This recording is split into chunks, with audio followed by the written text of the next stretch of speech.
From the PEP Radio Newsroom, this is the morning news for October 8th, 2025. House Speaker Mike Johnson says he will schedule the swearing-in ceremony of new Arizona Democrat as soon as she wants. Adelita Grijalva won a special election for a House seat on September 24th, but has been unable to legally represent her district in Congress until the Speaker officially swears her into office. Johnson, a Louisiana Republican, has so far refused to accommodate her request to officially take office while the House is not conducting legislative business during the government shutdown.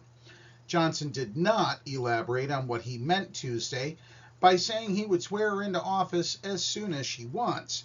However, Grijalva could be sworn in during one of the House's pro-forma sessions. The next one is scheduled for today.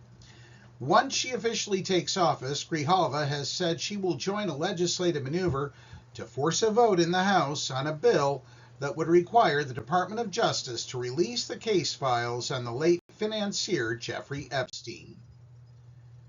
A judge Tuesday blocked the Trump administration from requiring recipients of federal teen pregnancy prevention grants to comply with Trump's orders aimed at curtailing radical indoctrination and gender ideology. The ruling is a victory for 3 Planned Parenthood affiliates that sued to try to block enforcement of a Department of Human Services policy document issued in July that they contend contradict the requirements of the grants as established by Congress.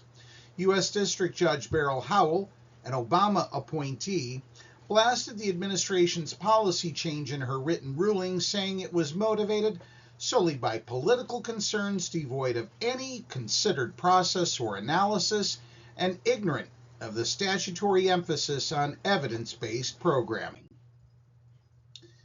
Past surgeons general have argued that the Health and Human Services Secretary is endangering the health of the nation. 6 former surgeons general said in a Washington Post op-ed on Tuesday that Health and Human Services Secretary Robert F. Kennedy Jr. poses a, quote, profound, immediate, and unprecedented threat, end quote, to the nation's health. The former public officials warned that Kennedy's moves on vaccines and autism and other issues have undermined the public health system and amplified health misinformation instead of combating it. An HHS spokesperson, Andrew Nixon, accused the past Surgeons General of criticizing the first Health and Human Services Secretary, who is taking on the, quote, decline in America's public health after they presided over it.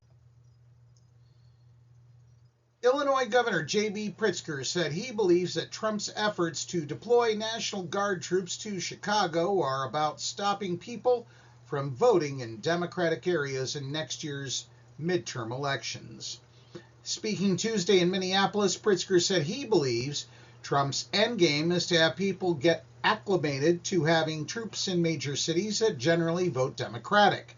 Pritzker said the troops would intimidate city residents in ways that could block them from voting and possibly confiscate ballot boxes to count the votes themselves. He said this would likely happen if Republicans appeared to be in trouble with holding on to their House majority. Turning to news from Pennsylvania, a Delaware County teen has been charged with fatally shooting another teen in Jenkintown, Pennsylvania, according to officials.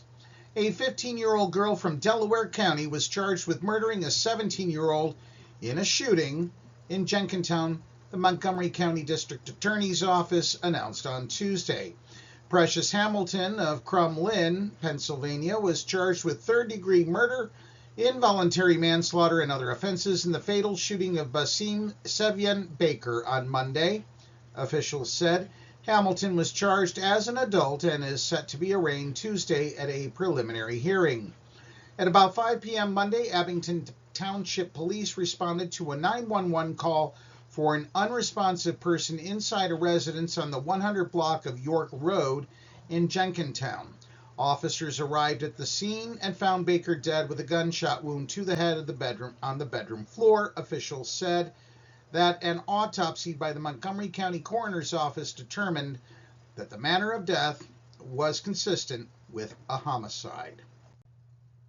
And that's the news at this hour. If you are watching our news videos on YouTube, please be sure to subscribe to our channel. PEP Radio is available on the PEP Radio page at paequality.com, the Live 365 app, Roku, and Alexa. Up next, we have the Meadville area weather forecast here on PEP Radio.